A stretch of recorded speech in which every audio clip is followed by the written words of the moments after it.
and he plays in the bands of the time. Now, as time go on, he developed his own unique sound. I said, that's the same in the movement. I said, at first we come in, we're studying everybody, we're implementing a little bit of this, a little bit of that, and then at a certain time, you kick in on your own sound according to what's inside of you, right? And I said, that's the same way it is with these articles.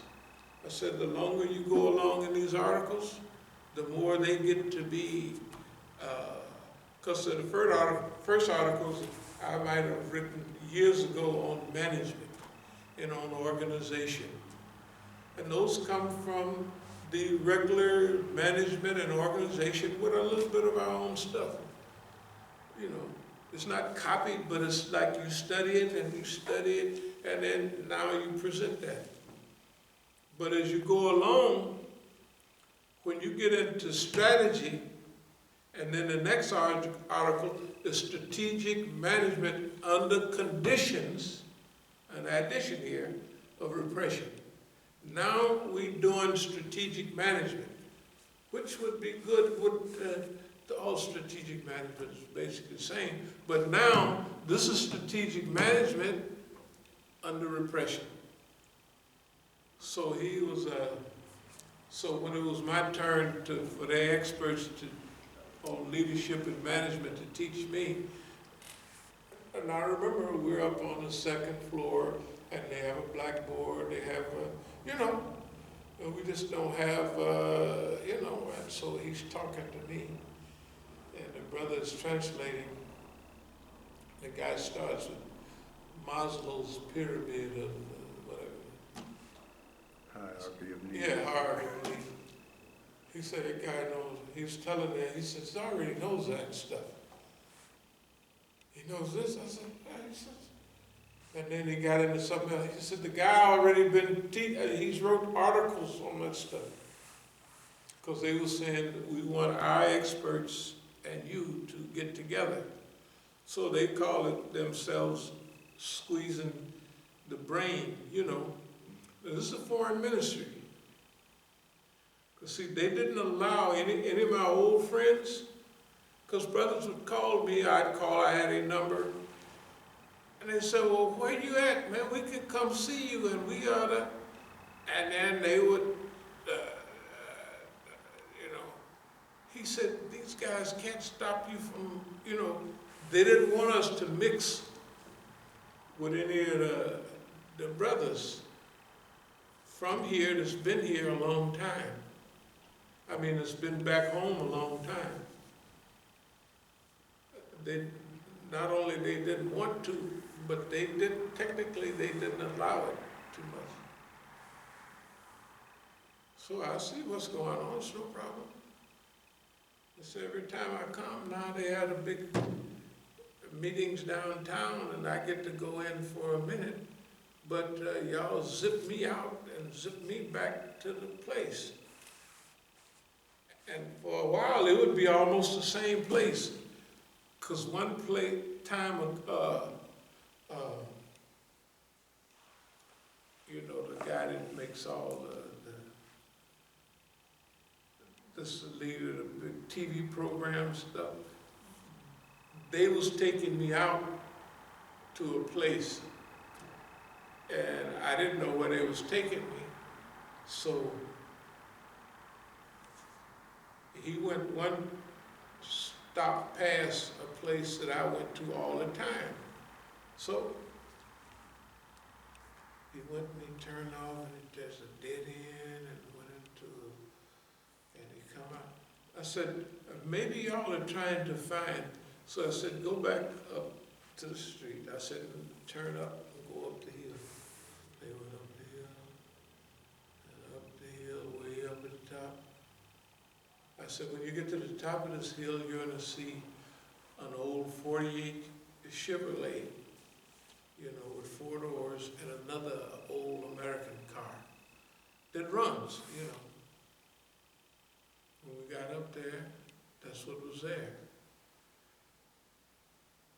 And I said, if this is hit, that place must be right there, go right there, and then park right up there. And that's what they was looking for. The head and the big chief was there and everything, you know. And they were either trying to find out if I remembered where I had been going, you know, which I did, because they had the stuff in their hand and they could push the button and go right to it. You know what I'm saying? Right. So they wanted to see if I remembered where I've been going. And, you know, when I go out, and even some years ago, I'd still go out and run up and down, go down the hill. If all I had to do is go down the hill and run back up to where I'm staying. We'll go with you, and they have somebody go with me so I don't run into nobody. I said, I don't need nobody. I could just go down there by myself. I don't need no help. I don't need nobody. So they was paying attention. Anyway, let me get back to, we know by the way things are going right now, that literally everybody's been paying attention to us. When Dr. Kaleem Siddiqui said what he said on the next time I went to South Africa, they had changed their whole program. They wouldn't take me nowhere where it was, you know, they would take me way out in the woods somewhere and talk to people. They would take the street prayer right to the biggest town and that, you know. And Dr. Kaleem Siddiqui had said just the opposite. This guy got his head on straight, right? And he didn't say that about basically nobody else. He didn't say Zafar knows this, and Zafar gonna help you with this. And those were all his homies. So why would he say the stuff he said about me when? Because every time we had a big program, we would walk, because he would walk because of his heart, and we would talk. And we would be talking in detail about the world and the movement and da-da-da-da-da. So eventually he's going to pick up on, this guy knows what he's talking about. And what he don't know, he knows what questions to ask. You know, he knows what questions, because you can tell by questions people ask sometimes, you know, where they're coming from. The question they ask, you know, not to change the subject, but we was at UC Berkeley, Winnell Hall. There's a Dr. Simpson. This was about 30-something years ago. Maybe around 87. He was giving a talk. Dr. Simpson was a liberal in Middle Eastern studies and all that. And he gave a good talk. And then I asked him a question about, I said, what about Syria? What about this, that, and other? So he says, I'm gonna have to put your question on you know, like a 3-point answer, something they put on their test. He was just complimenting me on the question.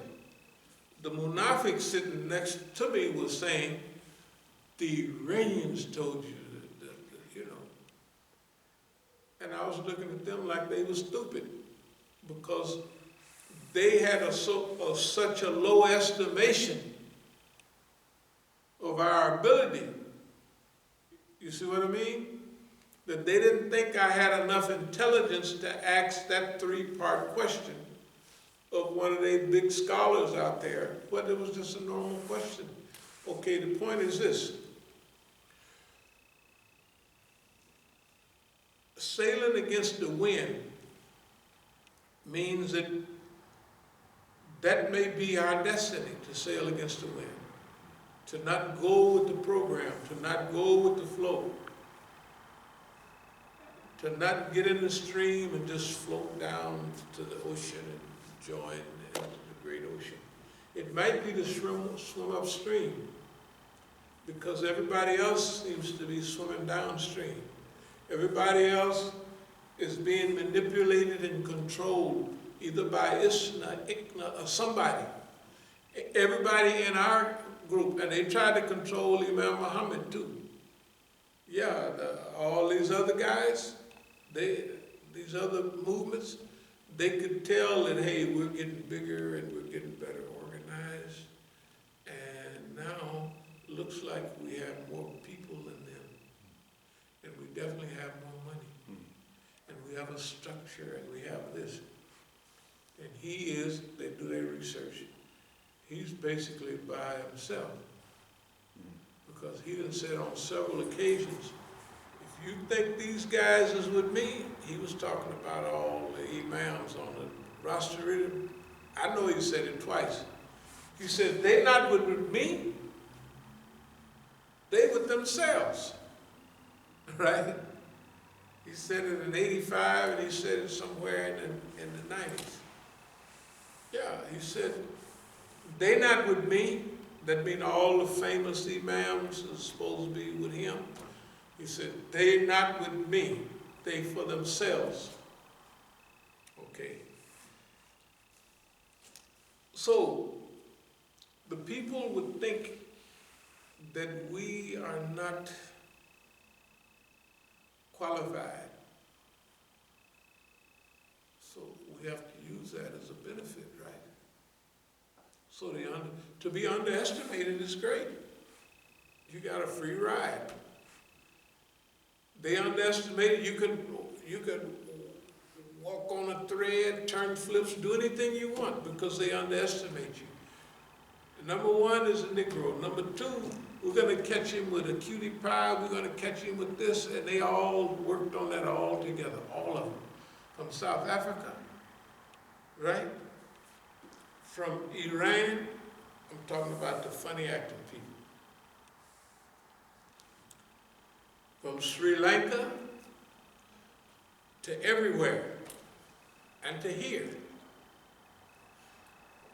And they were all in it together. So you could tell. And it didn't work.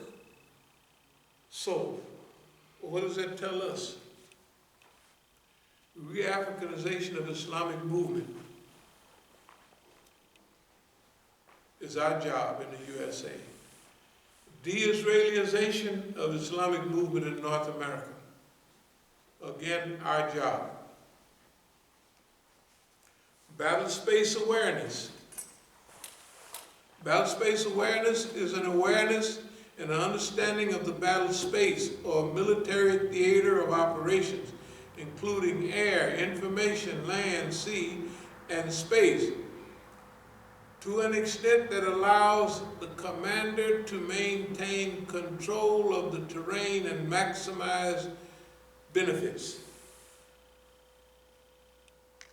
They used to call it battlefield awareness. Later on is battle space. The battle space is the whole thing, is cyberspace, information space, and all that. Islamic dialectical idealism. Islamic dialectical idealism views change as natural, constant, historical, and evolutionary.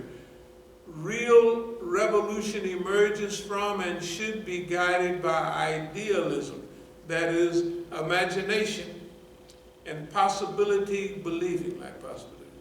We must strive for a high level of self-determination by which the events that affect us are directed by our idealism and not vice versa. In other words, the things that they definitely don't think we have is patience, tazkiyah bil nafs, and intellectual weight to be able to hold things, a zillion things in your mind at one time, and pick out the right thing to do at the right time. They don't think that's possible. They don't think it's possible. And everybody they looked at, if they studied Dr. King, they said he was a good guy, he this, that, and other, but Tazkiyah bil Nafs, he couldn't control his nafs because he liked girls too much, right? Well, we don't say that, we say he was a preacher, that's what they do. To him it wasn't illegal, that's what we do as part of our, of course everybody else would say it's not right for you to be married and do that.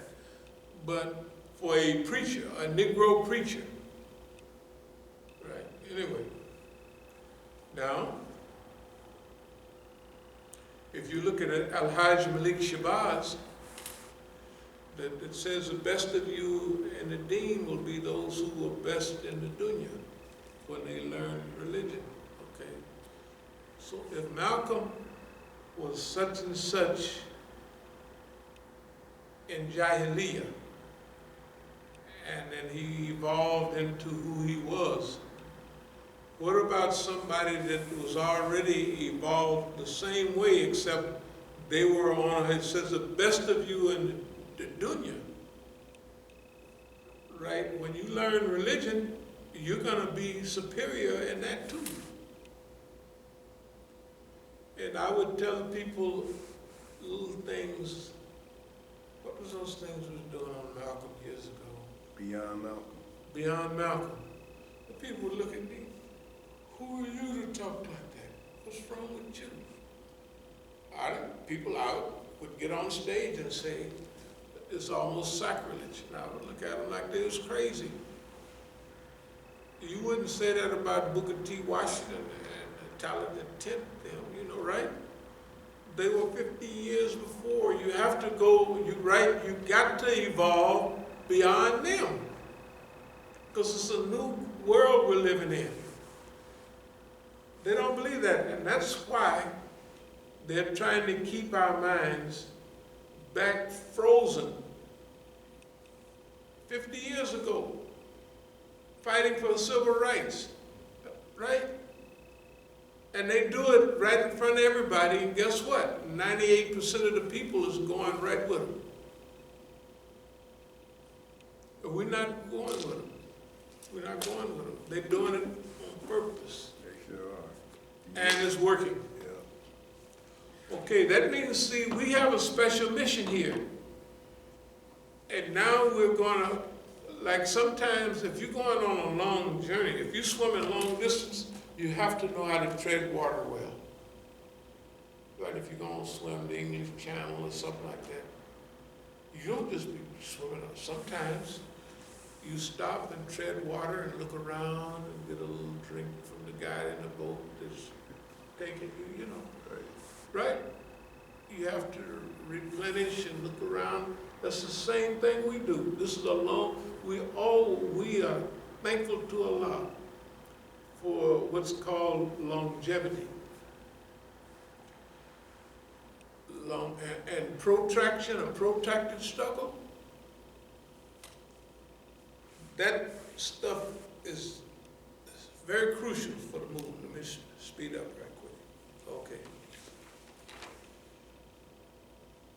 College of Islamic Movement Studies, that means that around here and all the stuff we have, we are moving right now to start upgrading everything, to raise funds. We'll be back on the fundraising trail to raise funds for all of this type of stuff.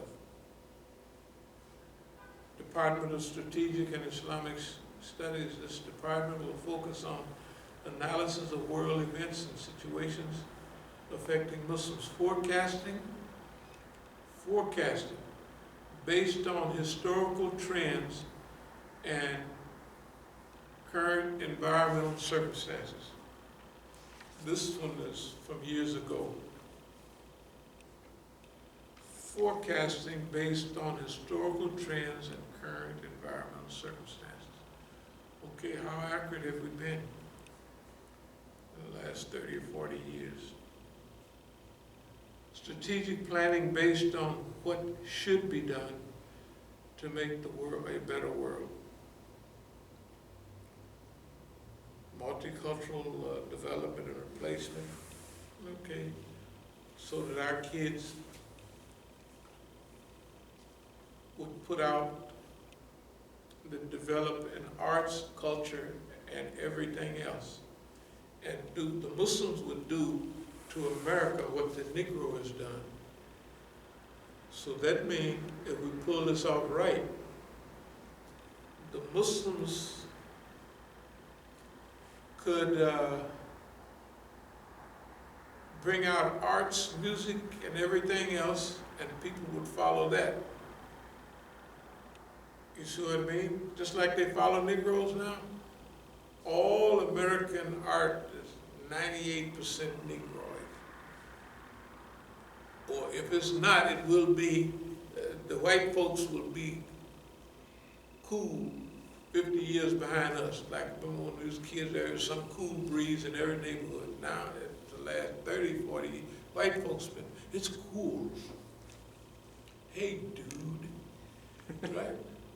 It's a bad dude over there 50 or 60 years ago, I'm saying, right?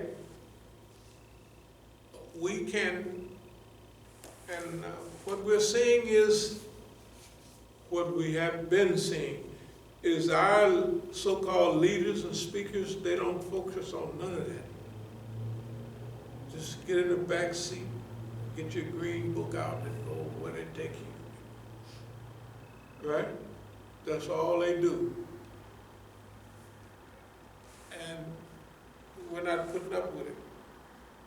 And remember, sailing against the wind does not make a difference to us. Because we're happy with what we got. Allah is Lord, Muhammad is the messenger, and Islam Medina. We're happy with that. That's fine. Right? Okay, we don't need nothing else. We're happy with that. We're satisfied with that. Okay, let me speed up and do a couple more things here. And we'll, but this is where we are as a community now. So we are right in that process of, just like it says right here, the great recovery. A setback ain't nothing but a setup for a comeback. That's all. All this stuff that we've been doing, and it seems like a setback, it has not been a setback. Not at all. We've been cruising, taking our time. And you would think we was on vacation. It's been a working vacation. Being here is a working vacation. Just, remember, in longevity, like in any game or any sport or anything, if you get bombarded and overwhelmed too much,